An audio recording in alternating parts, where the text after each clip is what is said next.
Hello everybody, welcome to the Common Sense Academy. Today we're going to watch a short video of an Australian police officer in Victoria who just don't give an F. He just didn't give an F.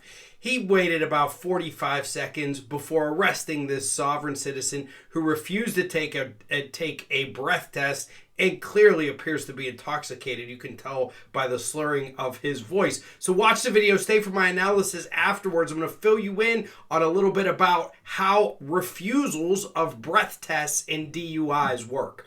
All right, raise your cup, your glass in the air. Everybody cheers with me. It tastes better when we sip together. I got this cranberry ginger ale. My girlfriend bought it. It's in the house. Cheers.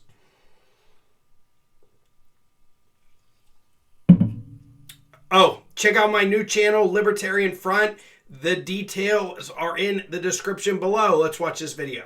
Crime was there. What crime has been committed? There's been a traffic offence committed.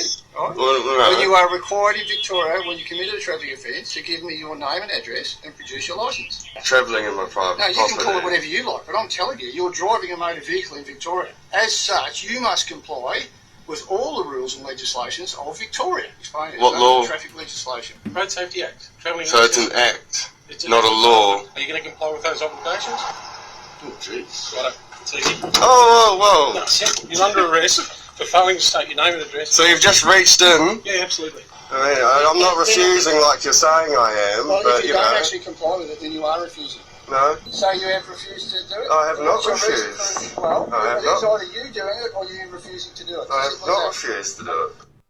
And that is how you go from 0 to 45 seconds and an arrest. That is how you go from 0 to 45 to arrest. As simple as that. You can tell this guy, he's slurring his speech and he's trying to pull out his sovereign citizen stuff. And it kind of makes you wonder, would he do this if he was sober? Yeah, because anybody who knows about this stuff, they're going to use it when they're sober. They're going to use it when they're drunk. It's a little bit funnier because he's drunk. The officer says, I pulled you over for a traffic offense. He says, I was traveling. Ding, ding, ding. Warning number 1. And then he asks about the laws, and the officer says, he quotes the act. He says, oh, it's an act, not a law. Oh, so now it's about it. Now it's about a little bit of terminology there that changes the whole thing. Sorry, that's not how it works, sir. It can be called an act. It can be called a statute. If it's written into the law books, it's a law of the land. Now, this guy refuses.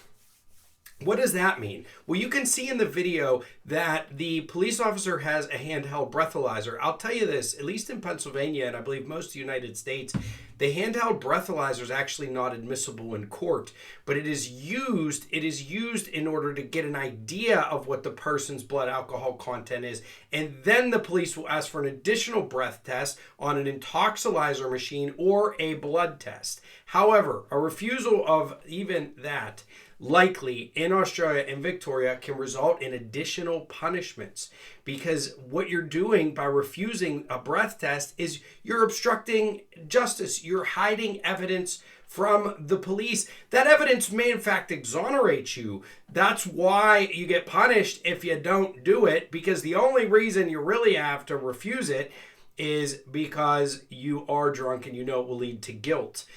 So in America, it's actually called an implied consent law. Yes, they're called implied consent laws.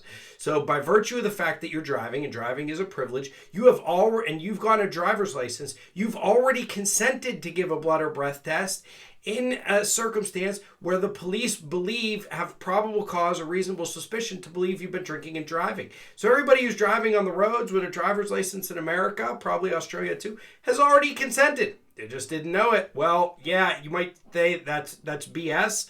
But remember, driving is a privilege. It's been deemed constitutional by the United States Supreme Court. So what is a refusal? Well, pretty much anything is a refusal. If you don't end up giving the test, okay? At least in America, the police simply have to read a certain set of warnings, and if you end up not giving the test, you're going to get hit with a refusal, usually results in an extra license suspension.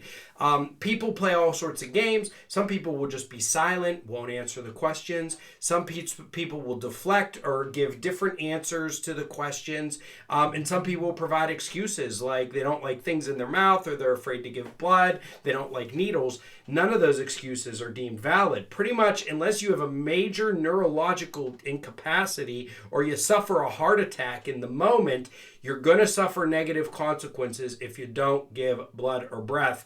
And this sovereign citizen, not only did he get arrested, he almost certainly suffered the negative consequences of refusing to give the breath test. And he clearly, I mean, his voice sounded so intoxicated. So I hope you enjoyed this video. I hope you learned something about breath refusals and blood refusals when you're DUI, driving under the influence. If you like my content, please like, subscribe, comment, and share. Also consider checking out my new channel, Libertarian Front, where I just get to talk about politics. I wanted to have a channel where I can just talk about politics. That's the channel. All right. Thank you, friends, for tuning in.